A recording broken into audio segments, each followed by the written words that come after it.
Laing Mindanaoan na usab ang nagpakitang gilas sa natad sa boxing.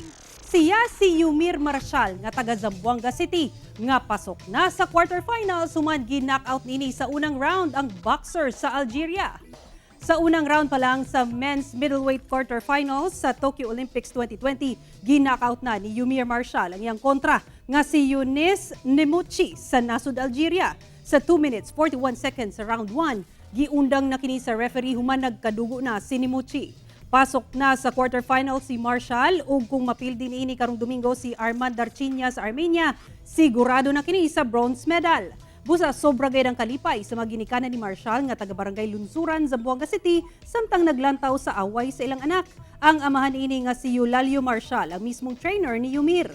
Samtang ang inahan niini nga si Carmelita, malaumon nga makuha sa anak ang gold medal, sanglit tataw gayud ang kapursigido sa ilang anak. Masaya dahil nanalo siya. Ingat lang siya at saka focus lang sir, focus lang siya. Na huwag na magkumpiyansa ba.